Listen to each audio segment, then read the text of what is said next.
And welcome everybody to this great live stream we're going to have on some of the challenges with iOS and DNS to make sure that if we recognize them or we can prevent them, it can save us a lot of frustration. For those of you who are brand new to the channel, welcome aboard. It's great to have you here. My name is Keith Barker, and technically the glass is always 100% full of something. It's great to have you here. And what we're doing is a bunch of live streams, all focused on the CCNA 200-301 certifications. We're going through the blueprint, taking pieces and parts, and then elaborating on those.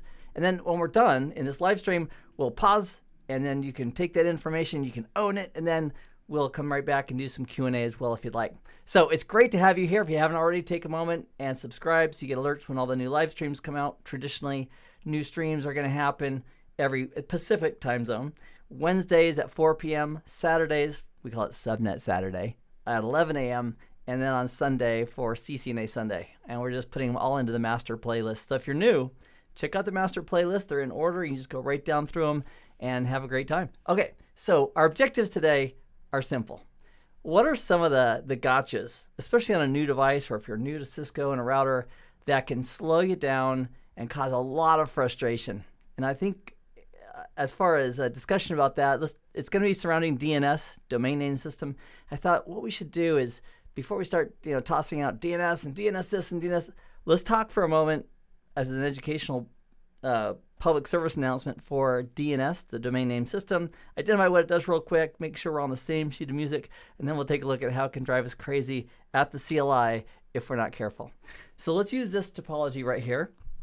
And in this topology, we've got several devices that we can play with. It's a fun little playground. I've got PC1 right here, which is a PC at 10.16.0.10.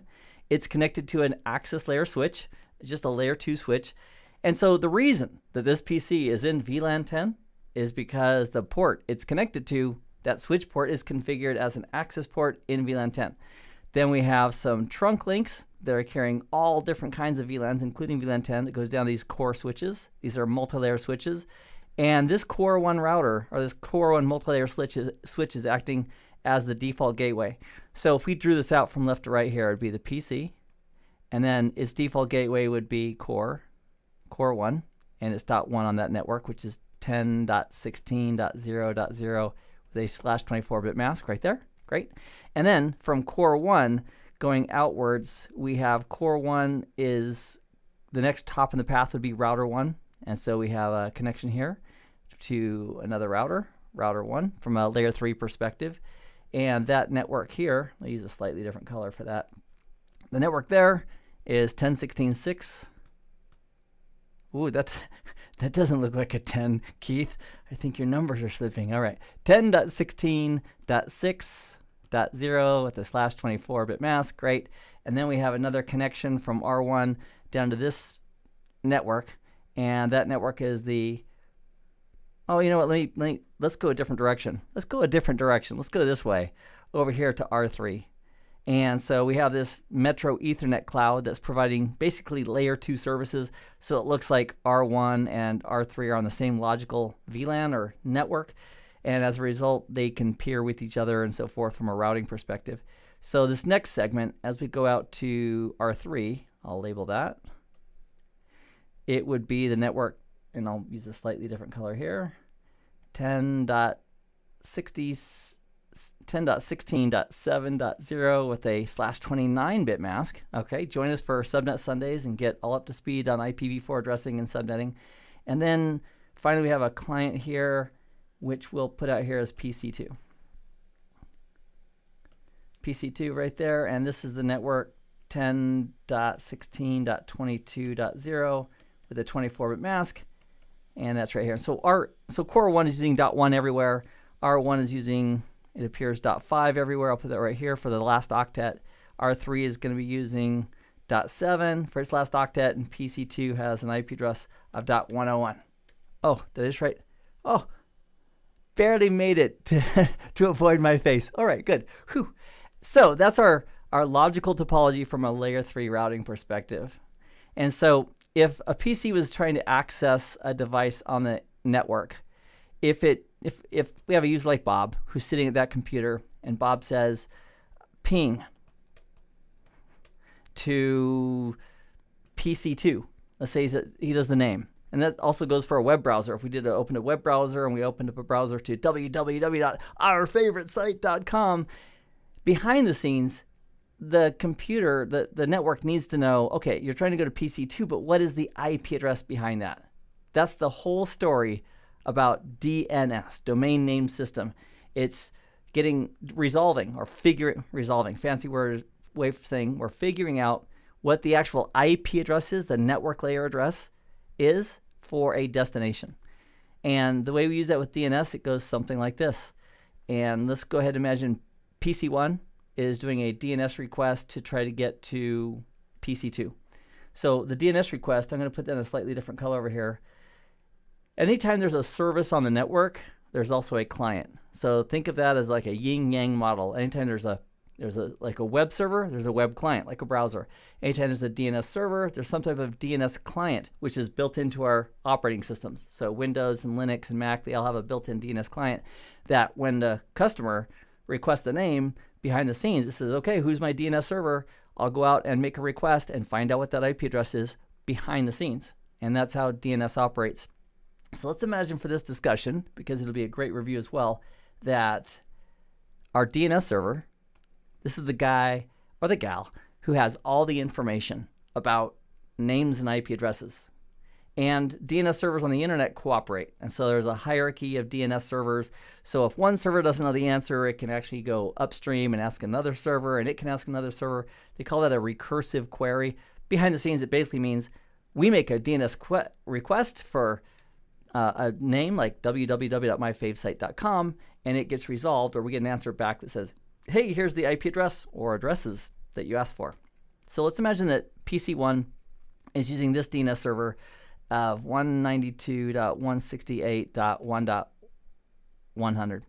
So if that's the DNS server, my question for you is, and I'd like you to chat this in the queue, how does this PC know the IP address of its DNS server? I mean, what is the most likely way that this PC and possibly thousands of other ones know about the DNS server they should use if they ever need to resolve a name to an IP address?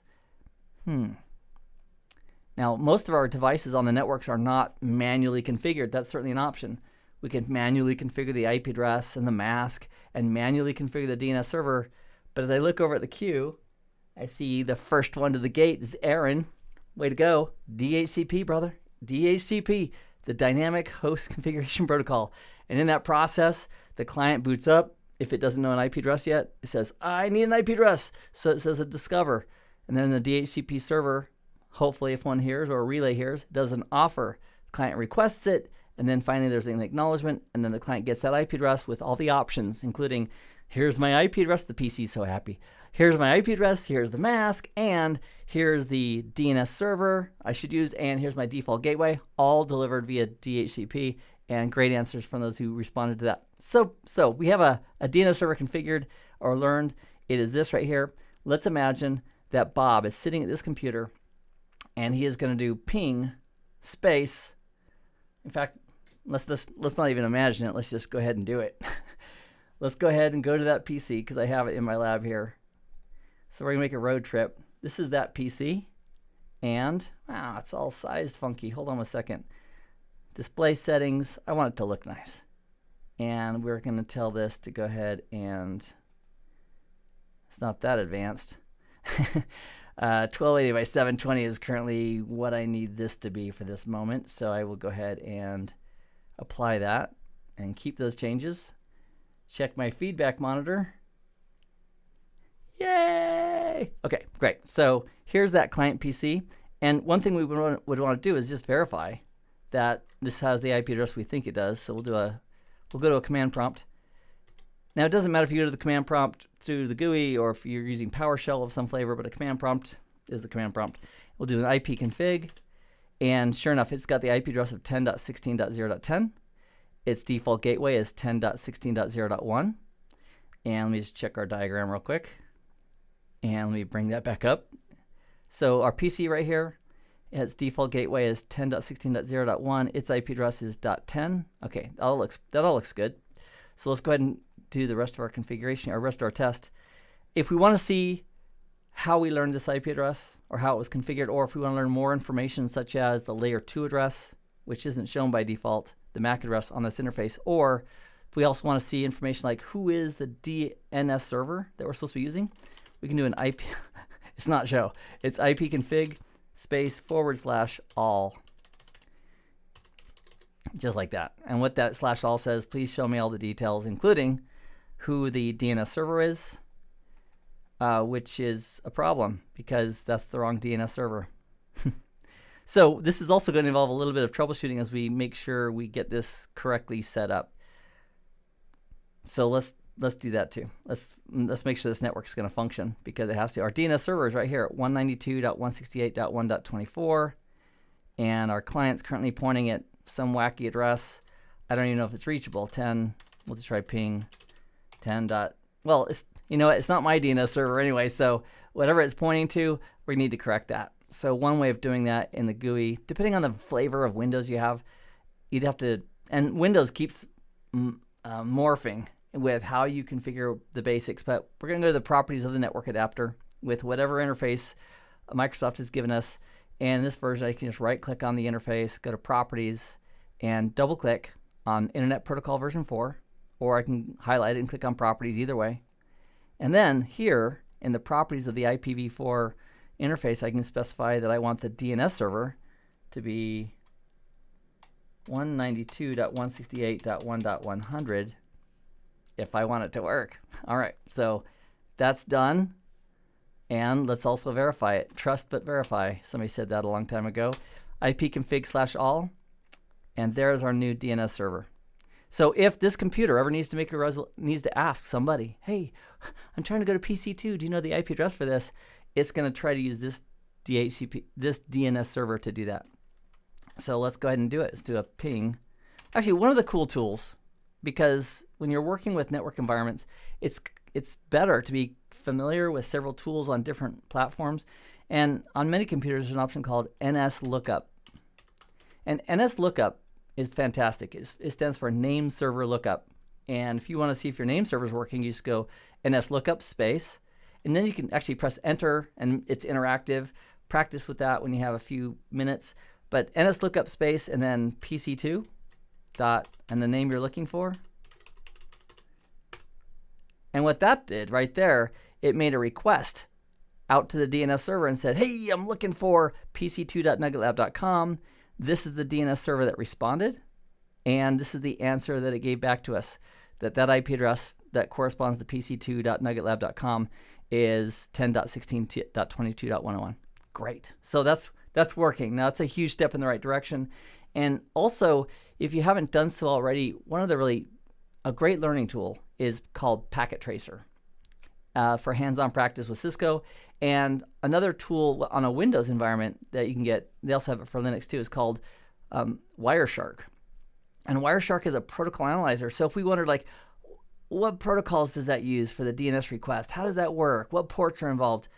We could capture it. And I think because we're right here, and I've got a little button right there for Wireshark on this machine, this is just an example of a packet capture program that's capturing all the traffic on this network interface card of this PC at the moment. So I'm going to let that run in the background and just do that same command again. NSLookup pc2.nuggetlab.com.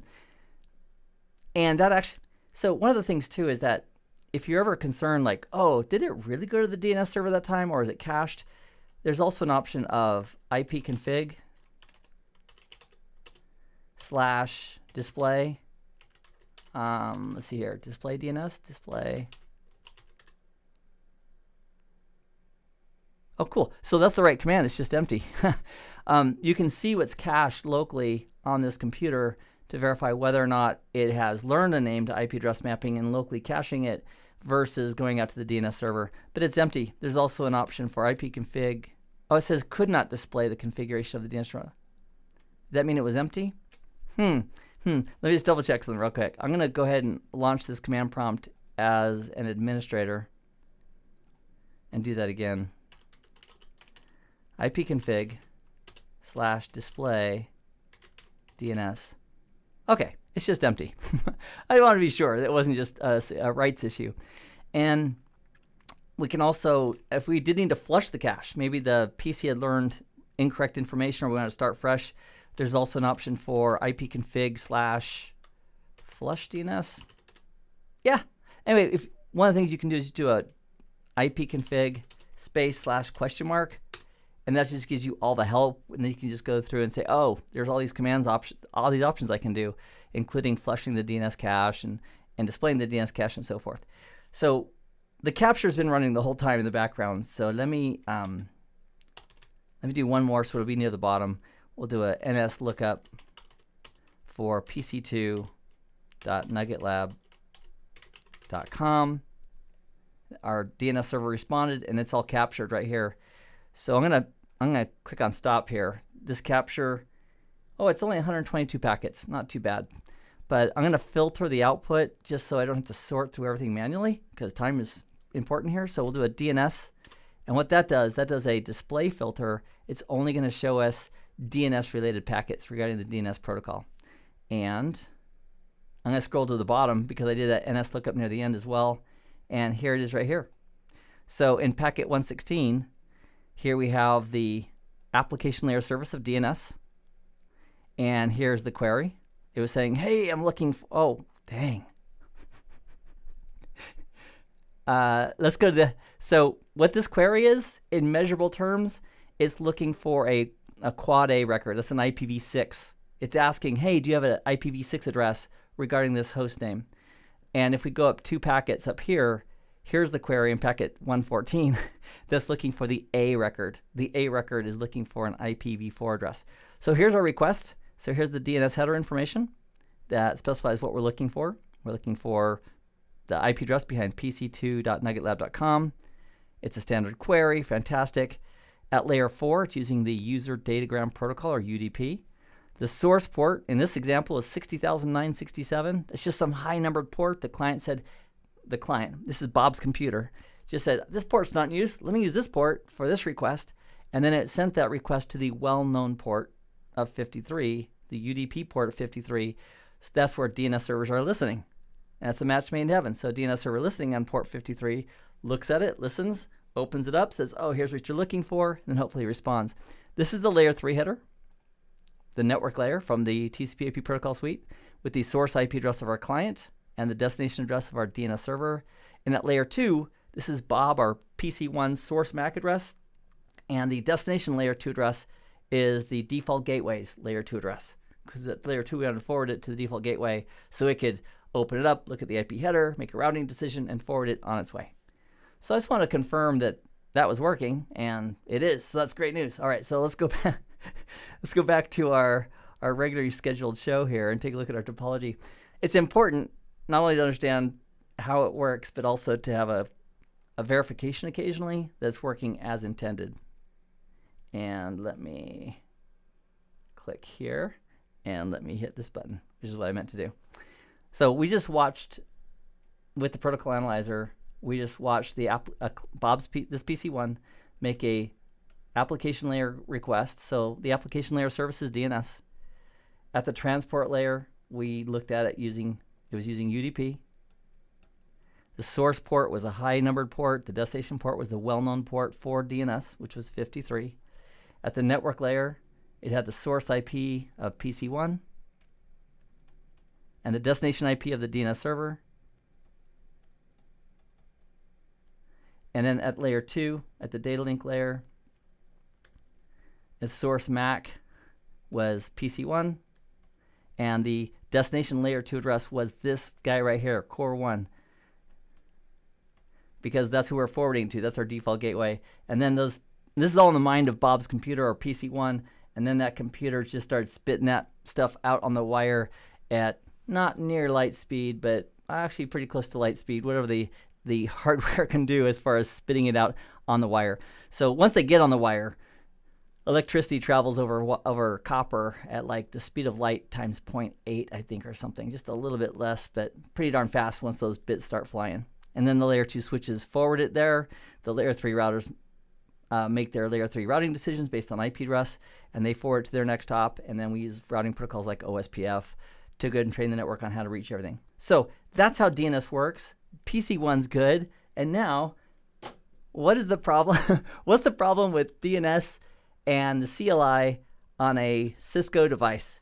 And this is one that probably I first started learning about Cisco back in, I think it was like 1997, 98, 98-ish, around that time frame.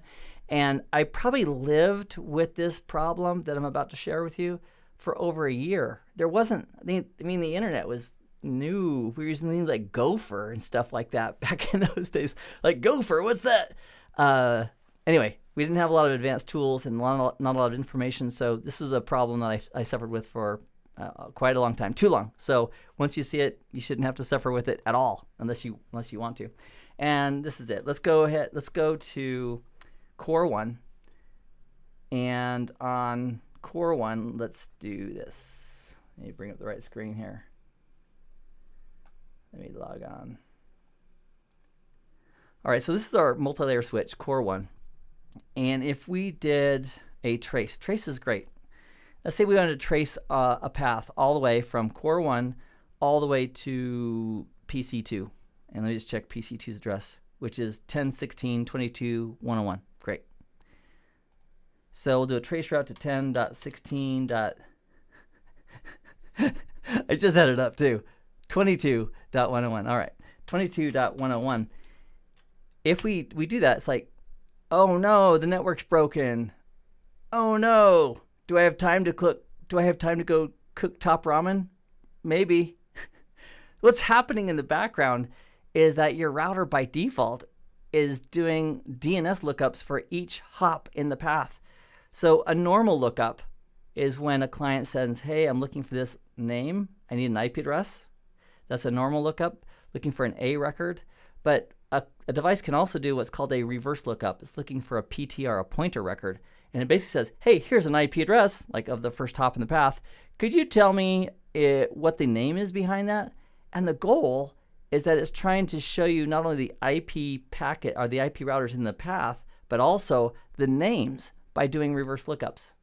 Oh, yeah, maybe not quite enough to heat all the water for top ramen, but pretty close, and we're only 3 hops out. So as we're going across the internet has name resolution and reverse and pointer records that could help us out and give that information back. But many times we're crossing portions of a network, including our own, where individual router IDs are not in DNS. And if they are, the reverse lookup tables aren't created. That's what they're called. They have the pointer records in them for doing a IP's name. So yeah, it says it was pretty, well, that took a long time in there. But it says the actual delays weren't too long for most of them. But it took, I don't know, was that a minute for 3 hops? Holy schnikers. Now that's one problem, and that's DNS in the background trying to do reverse lookups and helping. We have the same thing on a PC. Like if we went to a PC and we did this, trace RT to 10.16.22.101. Now, we already verified that this PC has a DNS server, but the problem is that DNS server does not have each of the hops in the path as pointer records in its DNS table. So it's timing out, and the client's timing out, and it's not able to feed that information back. So it's still definitely slow. That's why I'm going to do a Control-C here. That's why on a Windows computer, it'd be wise to do a TRACERT space -D for don't bother.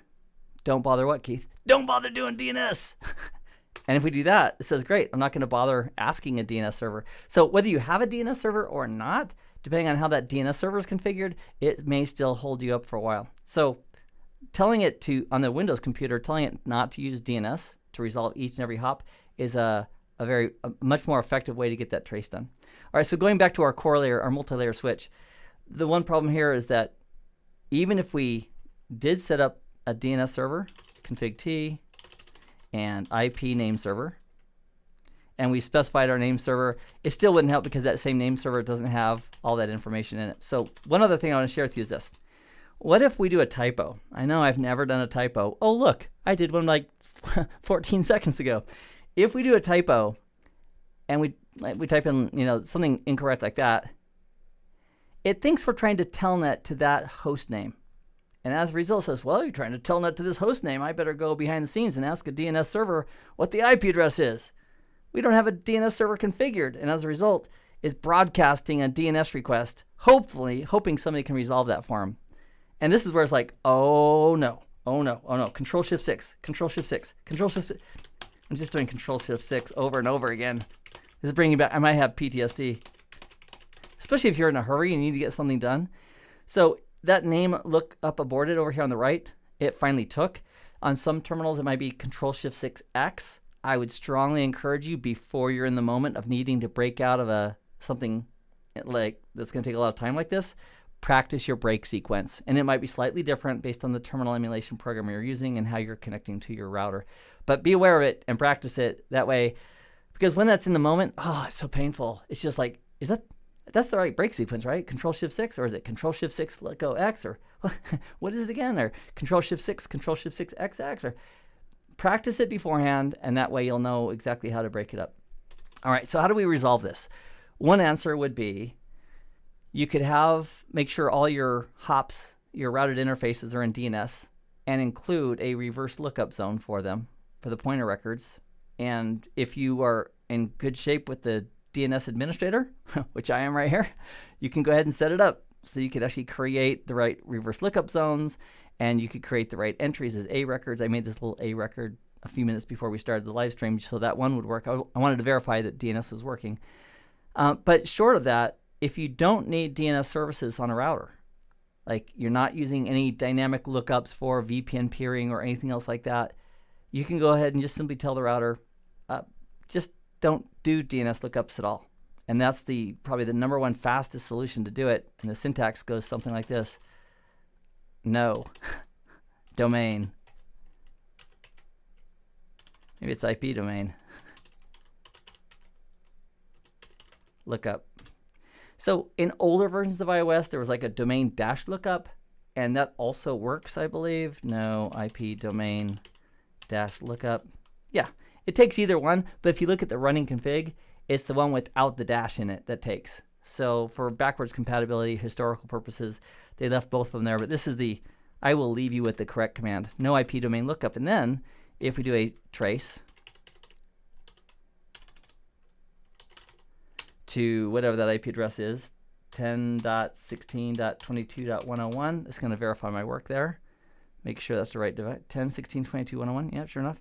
So if we do now a trace there, now it's not bothering or even trying to do the DNS resolution. It's just giving us the full trace there. And if we do this, we do a typo, it's not going to try to translate that and take forever doing it and broadcast for a DNS resolution. It's just going to say, yeah, I don't know what that is right away. Now, if you do need to have hosts on your multi-layer switch, or you need to have resolution, if you want to train it to use the DNS server, the syntax is IP, name server, and then you're going to point to the DNS server. And as a test, you might want to do a ping to that address.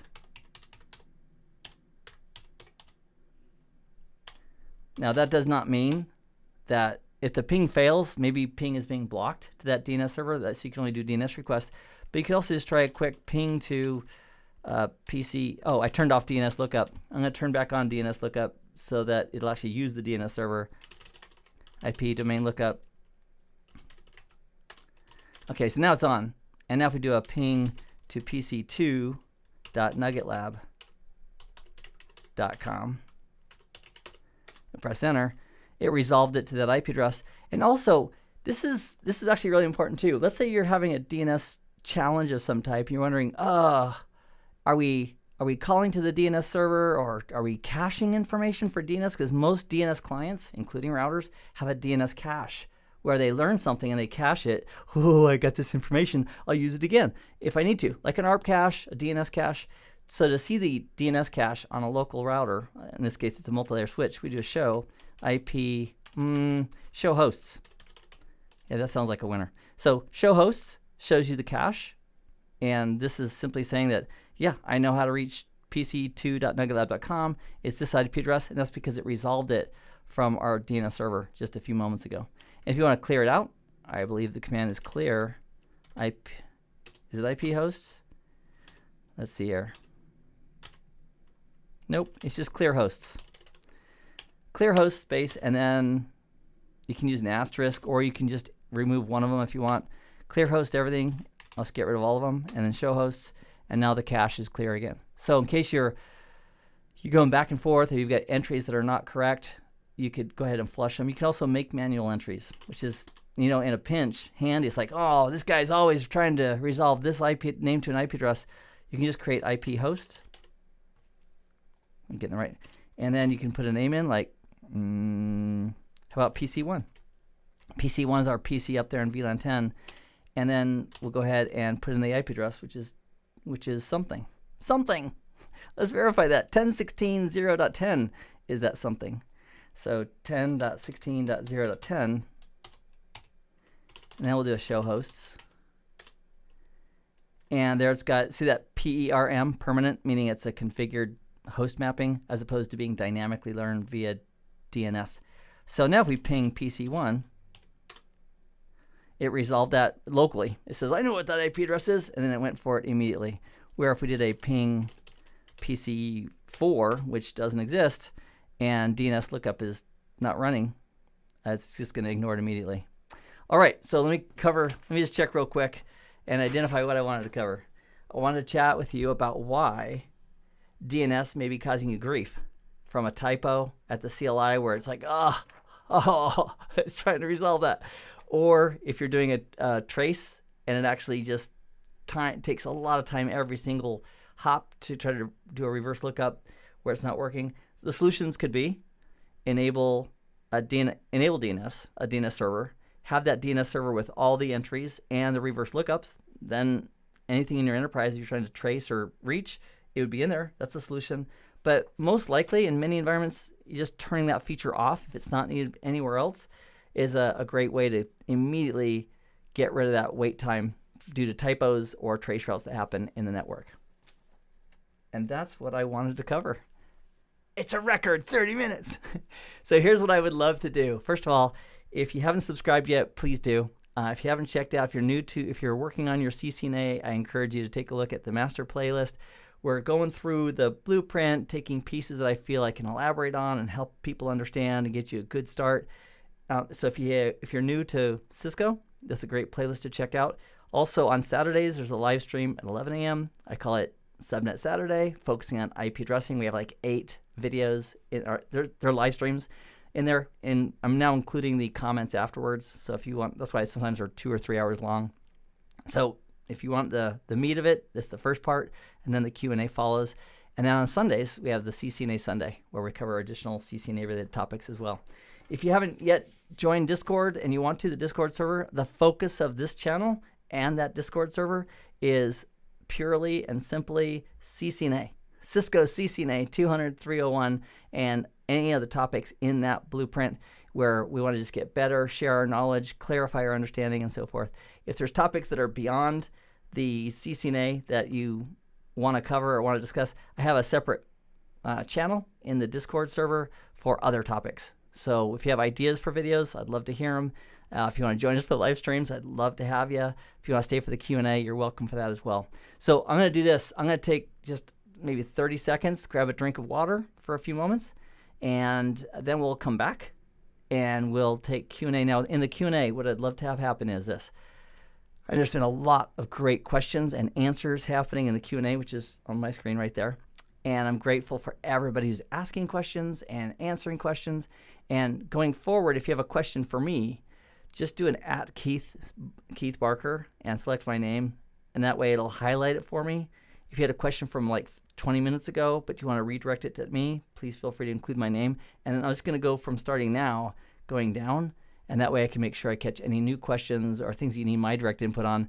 But based on what I'm saying, there's just a ton of great feedback happening as well. All right, so that being said, I'm going to mute my mic. Well, I'm going to give you a little break symbol here, and then we'll be right back for some Q&A. Thanks, everybody.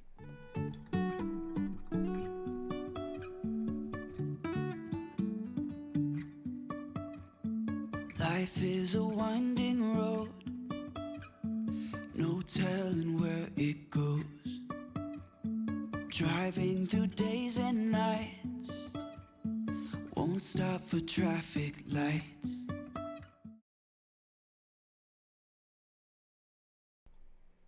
Okay, and I am back, and my audio's on. That's, woo, I'm 2 for 2. It is so good to have all of you here. Let me take a quick peek. That's great. Thank you very much, all of you, for your time. You know, time is the one thing that we have a pretty big constraint of in the world. We all have an equal amount. Some of us have obligations that are tougher than others. I get that. Children, work conditions, environmental conditions, working 2 jobs sometimes, maybe 3. You know, having Cisco skills, if I look back on my life, Cisco skills and the ability to understand how the networks work is probably the biggest fundamental boon to my entire IT career. And I started in 1980, I started IT in 85, Cisco around 98, got my first CCA in 2001, second CCA in 2003, and the opportunity to continue to learn never stops. So I'm now focusing on SDN, software-defined networking, and I'm back in the trenches, just like I feel like I was just like learning anything new. It's like, I don't know what that is. I don't know how that works. So you start slow, like every CCNA candidate does. You start slow and say, okay, let me start with the basics. Let me start with the structure. And let me learn piece by piece, ask questions. But what I've really found, the secret to learning new technology is also the secret to good parenting. And I have 7 wonderful kids. I don't take a lot of credit for all that, but they are 7 wonderful kids. And the secret is not quality of time, although that's nice to have. It is quantity of time. Making sure you have time for those kids. And the same thing goes with learning something new. If a person wants to learn something new and they want to be able to describe, okay, here's how a UDP request works. And at the application layer, it's a UDP, it's a DNS service. And that transport layer, it's UDP, and all the way down, and what the addresses are at layer 3 for IP and layer 2 for the data link, and be able to understand it. Somebody brand new won't be able to do that, but a person who spends some time can do that. And the reason that's helpful is that because in a production environment, when push comes to shove, and you've seen me, if you've been through these live streams with me, you've seen me push come to shove a couple of times, where I was like, what? Why did that do that? And then I was just like, okay, you know what? I have some experience here. Let's go ahead and take the gloves off and find out what really happened and what went on. And that happens when we lab things up and have real world experience, and labbing it up in Packet Tracer, or if you're going on a CCNP level and you have your licensing viral, or if you're using online labs from some source. That hands-on practice is an eye-opener. And time, blocks of time, is the secret to really studying and learning. So if you say, oh, I'm going to study 15 minutes, usually that's not enough time to really grasp something. I try to block off at least 45 minutes to an hour, and then before I start studying, I'm targeted on, okay, what do I hope to accomplish in this period? And then I note it down, and then I focus on that. And if I reach that goal, I think, hey, I've got a little extra time. What else could I do? Or I plan for the next day. Set yourself up for success. I'm 55, so I do some strength training occasionally just to remind my muscles of what they're supposed to be doing. And in that light, when I do one set of exercises, I'm not like over the top crazy. I'm just average, moderate weights. But when I finish a workout, I think to myself, okay, look at my app. I have a little free app. What's my next workout? And I look at my next workout, and if I'm good to myself, what I'll do is I'll say, let me set up the weights for the next workout. Whether it's military press or bench or pull-ups. Pull-ups are real easy because the bar's always there. Or if it's, what else? Or squats or deadlifts, whatever it is. If I take a few extra minutes to set it up, in my mind, I know my next workout, which is in 2 days, I try to do it every other day. My next workout is going to be based on that exercise, and the weights are ready. So it's not like, oh, I have to get the weights out. This is my self-talk. And whenever I have self-talk like that, I think, oh, that's so lame self-talk. But that self-talk happens. Like, oh, I'd have to, put on my shorts first, and then put on a shirt, and, change my shoes, and then go rack the weights. Just take the obstacles out. Weights are ready. Get up in the morning, have a little routine, do it, get it done, and I worked out today. So I'm proud of myself. All right, let's go ahead and take a look at questions. All right, I'm starting with, let me climb up a little bit here. Let me bring this mic over. Okay.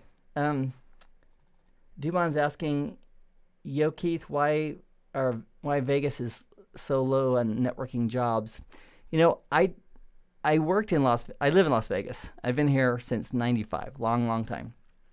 And when I got my first CCA, I was here. I built a rack of equipment and vented it out because it was so warm. And as far as jobs go, I did do several consulting gigs here in Vegas for casinos because they had the money at the time. And I also did some for a couple small businesses. But I don't know the job market here. I don't. I know the people who do work in, like MGM owns maybe not majority, but a lot of hotels here in Las Vegas. And so MGM has an amazing IT staff. So I don't know what the current opportunity is in Vegas. I would rely on tools like Dice.com and Monster in the US. There's probably equivalent sites elsewhere. Maybe those are international. And if you're looking for a job, entry-level job, some other job, start on those websites, look at them and say, oh, I'm not qualified for this or that or the other. But find out what they're looking for. And if you think you have like a partial shot, go for the interview. If you get the interview, it's good practice. Somebody once said, experience is what you get when you didn't get what you really wanted. But that's a little bit of a joke. But as you have experience interviewing, you can find out why it didn't go well. And if you find some interviewers after the fact where they didn't hire you, if you can reach out to them with an email, some of them, maybe not all, may tell you the truth about why you didn't get hired. So corporate culture is very careful in the U.S. about not offending anybody and not being liable for anything that's not positive.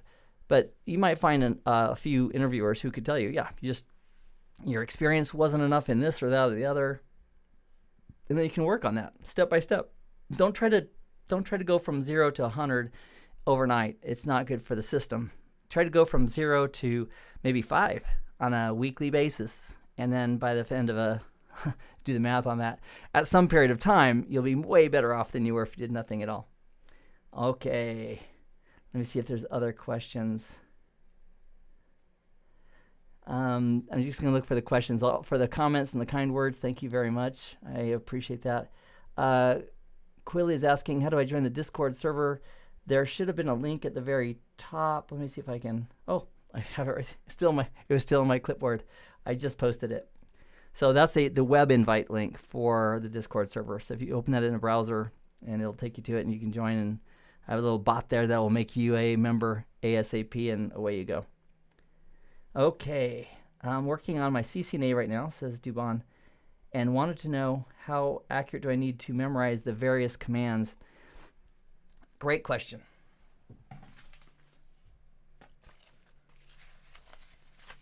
I'm getting out the blueprint for CCNA. I've got 2 other ones that I'm working on. I'm working on Encore and the Advanced Routing and Services as part of CCNP. But for CCNA, here's the guideline of what I would do. If I was studying, I would go down. I would first of all get this document. Somebody who's not willing to get this document, which is free from Cisco, go to cisco.com, career certifications, CCNA. It'll have an option to download the blueprint. Do that so you know what's there, and then go through them. And you could also rank yourself, not a bad idea. Rank yourself as far as how well do you know that content. If 5 is great, 1 means I don't know what it is. Be honest, just rank yourself. And then as you go to study, think, okay, my goal is to take myself from a 1, which I don't know what that is, to a 2, where I'm kind of like I have an idea of what it might be by just watching a video or reading a book or a chapter about it. And then just every study session, try to move yourself from a 1 to 2 to 2 to 3. And in answer directly to your question, if it said configure, and I'm going to look at the first example here where I see a configure, which is Module 1, Module 1, subsection 1.6. It says configure and verify IPv4 addressing and subnetting. So I would not only want to know how that works with subnetting, and you can join Subnet Saturdays to master that if you'd like. We have a playlist for that here on this channel. But I'd also want to have the experience in configuring it.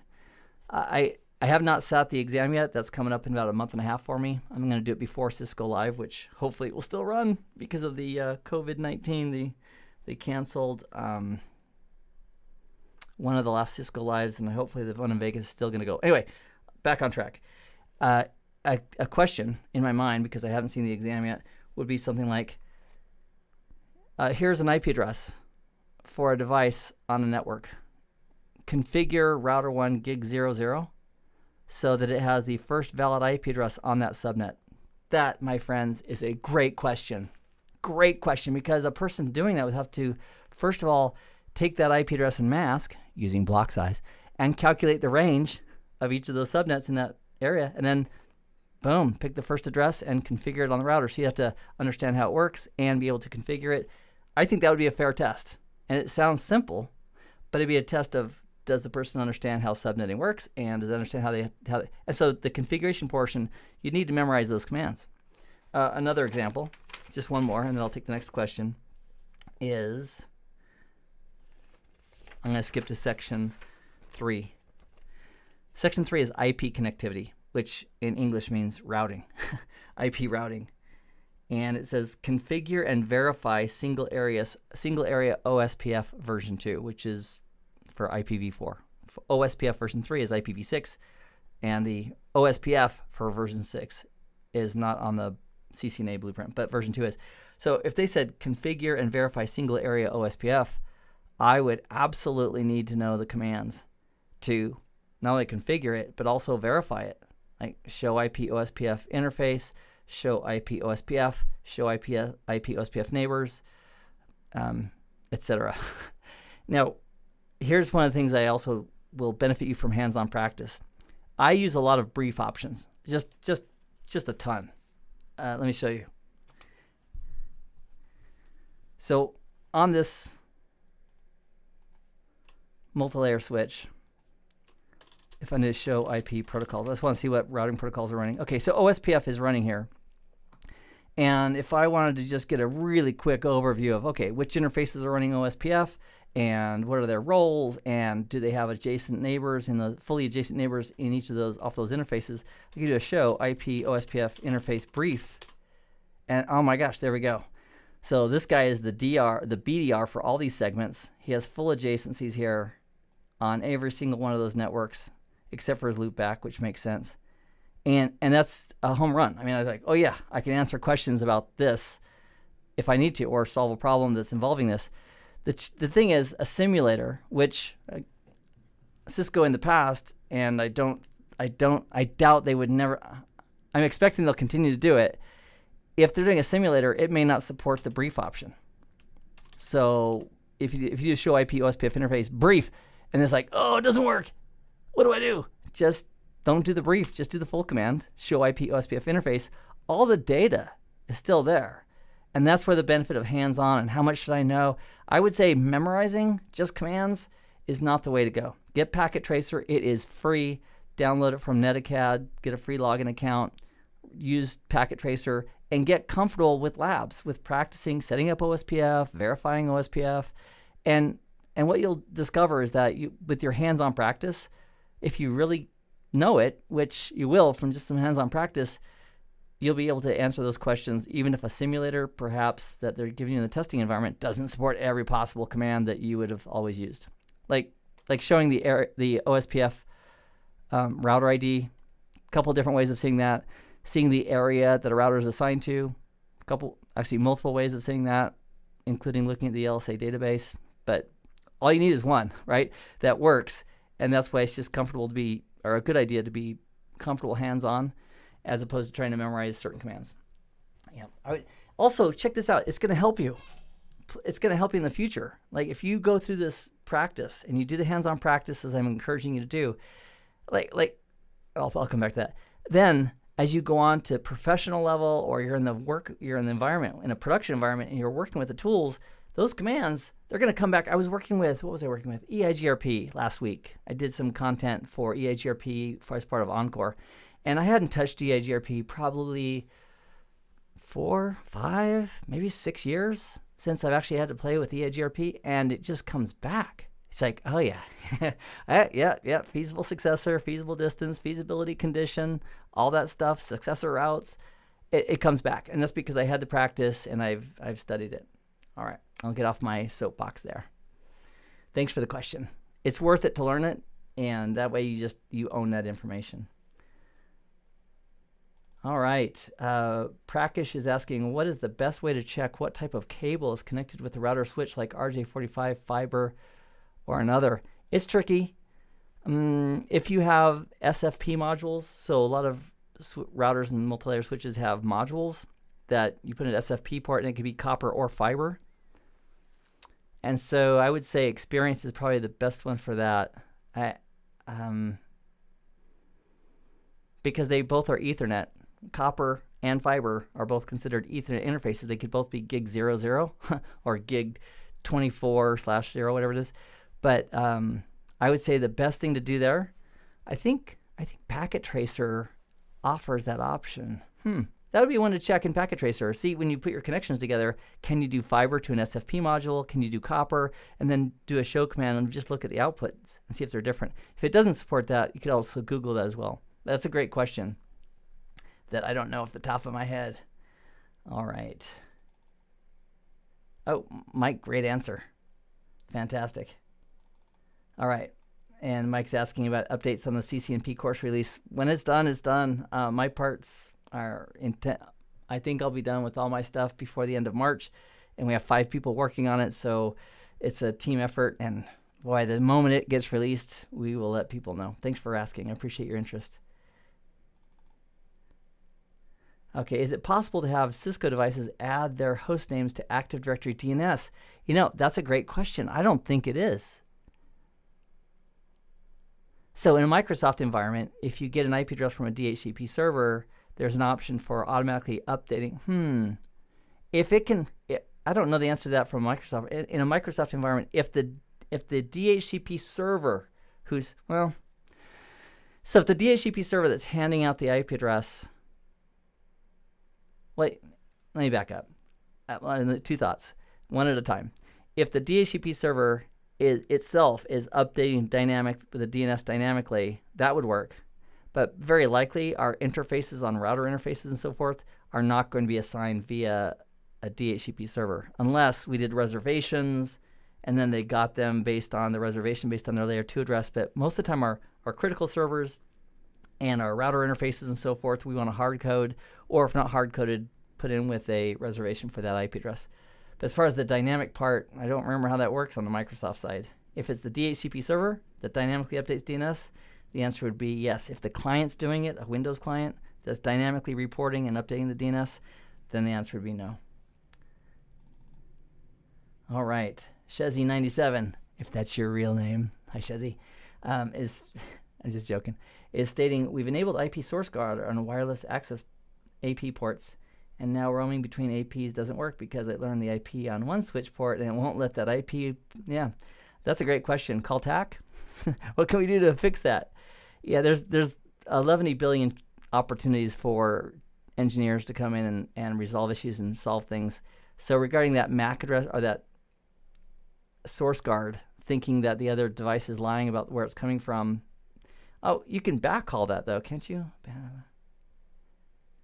So if you backhaul the traffic, what does that mean? So in wireless, the wireless access points, they all forward their traffic using a protocol to the controller, and then the controller actually is the one that has the logical connectivity for the rest of the network access. And so if people are roaming between access points, I think by default in many environments, it backhauls to the original controller so that MAC address doesn't change. So if it encapsulates and backhauls to the original controller, there shouldn't be a flap. So I would look into Shezzy backhauling that traffic. For CCNA, you don't need to know that, everybody, but that's what I would look at. See if backhauling will solve that. And Paul's asking, will CBT be doing any SD-WAN training? We have some SD-WAN content. We have some automation and programming content inside of CCNA that Network Chuck did, which is great. And then we also have a whole course called Cisco DevNet Associate, which has a boatload of SD in it, including SD-WAN. Knox Hutchinson. So it's a 2-part, it's actually 3 parts, but 2 major parts. Ben Finkel walks through how programming works, the basic concepts, setting up Visual Studio, how the basics of Python, YAML, and some other frameworks. And then Knox comes in and walks you through step by step. This is in the DevNet Associate. He walks you through how to actually use tools like Ansible to interact with everything and automate things. And he covers a large variety of platforms, including data center, legacy iOS devices, and wireless firewalls. And so you might want to check out what we cover there. CBT Nuggets is a subscription site. It's not free, but there's a 7-day free trial. And I also believe you can look at the library and just verify what's in it. And that would be a good way to find out and test. So thanks, Paul, because I know there's a ton of SD, software-defined networking content, including some SD-WAN, in the DevNet Associate training. All righty. Great answers from other people in the queue. I appreciate that. Okay, and Adewumi is saying that the Windows client updates its own DNS, and if that's the case, the Cisco router is not going to do that. If it gets a DNS, if it gets an IP address, it's not going to have the ability to do that. Thank you, thank you.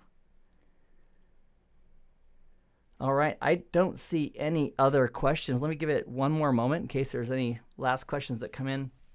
I have the default settings for my stream, which means there's like a 15 to maybe 10 to 15 second delay between when you hear my voice, my illustrious voice. It's so great to have you here, and the time and then the time you respond. So that the chats are a little bit delayed, not based on your fault, but based on just how the delay works.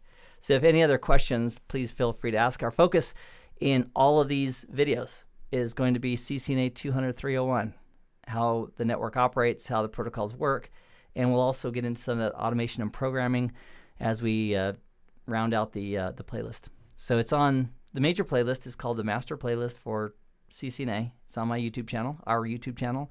The Discord server is available. Hopefully you'll join that if you have questions or if you have recommendations for a video that I currently don't yet have or a live stream I don't yet have. There's 6 sections for requests for videos, for live streams or other. So if you have ideas of what you'd like to see, use that. And then there's a separate discussion group for challenge questions and your CCNA experience. The only thing I ask is just make sure you check out the rules just to verify that you're okay with the rules, which basically say be nice, don't disclose information you shouldn't, don't hate, and don't share other people's paid content. If it's paid for, we want to make sure we're respecting that. But if you created something, we had some mind maps that were shared that one of the members created, which were amazing. I opened them up, I thought, wow, that's a lot of work. So thank you all for that support. As far as Fabric Path sessions, that's way beyond what I think the CCNA has as far as Fabric. So I don't anticipate any Fabric Path sessions. However, when we're all done with CCNA, right now I'm doing 3 streams a week regarding CCNA and just building that master playlist. So if you want to join Discord and put that in the other category, I'm going to keep those. Those are indefinite. So as I run out of things that we need to talk about for CCNA, I'd be happy to look at other ideas as well. So thank you for that request or that question. Okay, Dubon's asking, would you recommend to proceed to CCNP after CCNA if I want to pursue security career, or should I go different certs? Here's what I would do. I would say the CCNA is a minimum qualifier. There's a lot of CCNAs out there. Even with the new one, there's going to be a lot more. But it does validate basic knowledge of basic fundamentals for networking. I think what I'd have a person do is do CCNA and then go right to CCNP for the enterprise. That's Encore, the spanning tree at the next level, routing protocols at the next level, and then also to get a CCNP, you have to have 2 exams, the core exam and 1 concentration. The other one that I believe will be the most popular in that light, because they kind of play off the CCNA, is, I've got a blueprint and I'm not afraid to use it. Here it is. It's the Advanced Routing and Services 300-401 ENARSI. And those are the 3, myself, and I, what I would do right now is I'd get the CCNA if I was new to Cisco. I would then parlay that information, that knowledge, and take it into the CCNP, which still focuses a lot on routing and switching. Now, there are other electives too, or concentrations you can take, but those are the 2 that are primarily route switch. And then after that, if you want to get into security, I would probably investigate some ethical hacking courses, something to that effect, or if you're working with at a company that has a specific firewall product like Checkpoint or Palo Alto or Cisco's Firepower, I would focus on those, because if you can start studying and practice on technologies that are likely to be seen and used, even if the firewall is in place and you're not allowed to change it or do anything, if you have Firepower Threat Defense in your enterprise, somebody's managing that. And so if you want to study it, you could have somebody to ask questions of, and you could actually set up a lab environment and have like a buddy on the inside who possibly could help you with some of the rough spots, or how is this applied in our production environment, which helps a lot. So that's what I would do. CCNA, CCNP, and then focus on trajectory that is important to you, that you have close to you. And I haven't seen the NP exams yet either, so it all depends on how. I think they're going to be fair. Everything I've heard about CCNA and the DevNet Associate has said that it's a very, very fair exam, meaning it was just right down the line. If the blueprint said this, describe this, understand this, configure this, they didn't pull any punches. There wasn't too much left field involved. Okay, another question. Let me check it out real quick.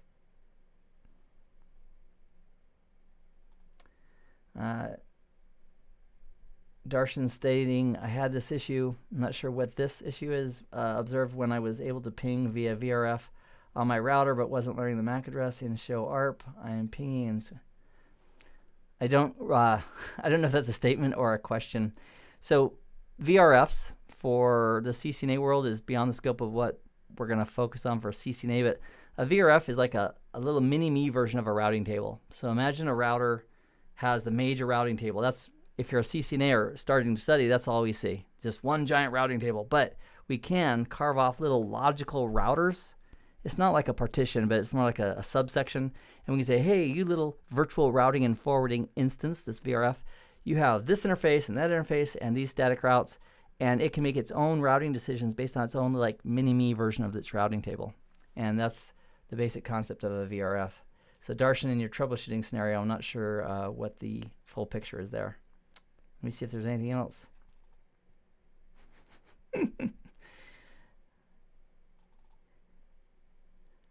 Okay. Oleji is asking, are you going to be automating and programming Cisco Security Solutions 30735 S Auto? I know we're doing N Auto. As far as S Auto, I don't know if that's on the blueprint at CBT Nuggets, my full-time gig, or not. So I haven't got that far yet. My goal right now is to finish Encore and the advanced routing, and then we're going to take a look at what's next. So we're pedaling as fast as we can, and we sure appreciate your interest. So thank you, thank you, thank you. All right, I think that's it for the questions in the queue. I have a lot of fun doing this. I've been doing networking for many, many years. I love sharing what I know. If I think I can provide value or an insight on a topic that a lot of people need to learn, like switched virtual interfaces and multi-layer switching, which are all on the playlist already, I like to do that. Also with DNS and some of the problems that can come up at the command line, I thought that would be a great topic, because people who are new, whether they're using Packet Tracer or LiveGear or another simulator or emulator, that issue about trying to resolve a typo or trying to do reverse lookups for every hop in the path with a trace, those are bears. So we want to avoid those to save time. So the next live stream is Saturday. It'll be Subnet Saturday. We are in video, or session 9 now of Subnet Saturday, which is involving, now we're going to take a look at more variable length subnet masking and some cool tips that can save us time when doing that. Or if we're given an IP address and we're asked, oh, what subnet does that live in? Some cool tricks to go right to that range of addresses and quickly calculate it, so we can actually know what the answer is as far as what subnet it's in, without having to draw out 20 or 30 different subnets and all the ranges to calculate it. So all that's coming up on Saturday, followed by another stream on Sunday. This shirt, where can I get this awesome shirt? I bought this awesome shirt on Amazon. That's where I got this awesome shirt. So I wear corny and sometimes funny shirts. Doesn't always coincide, but that's where I got it. I got it on Amazon. If you just do a Google or Amazon search for like funny shirts, there's probably a lot of good choices. So that's where I got it. All right. Everybody, thank you very much for your time. It means a lot to me, and it also means a lot to the other people on this channel who are striving for their CCNA. And here's my challenge for you. Watch, if you haven't already, make some time and schedule time to go through the entire playlist. fill in those gaps, do hands-on practice. If you see something, do the hands-on practice to verify it. Don't take people's words for, oh, this is how that works. Throw up Packet Tracer, lab it up, verify it. And then once you graduate from CCNA, and that's my intent for everybody listening right now, I'm talking about you. Once you get your CCNA and you're thinking, oh my gosh, I got it. Oh, the best day ever. I worked so hard for this. I got the CCNA. I would like you, as you progress in your career and you go on to CCNP and you go on to security or you go on to whatever your passion is, I would like you to come back here and help those other people who are just starting and give them a leg up. Let's change the world. Not change the world. Let's change a few 100,000 people's lives, one person at a time. And it's a collective effort. And I've got on Discord, I think 10 or so moderators who are fantastic, just willing to share time and ideas. And I'm grateful for them and you as you're in this room right now. Also, as we go forward, if you have ideas, let me know in the queue on Discord. Tell me what you'd like to see. And I am going to cut this off. It could be a record. Keith, it's only 1 hour and 4 minutes. 6 minutes. 7 minutes. All right, everybody. Thank you very, very much for your time and attention, and I'll catch you in the next live stream. Bye, everybody.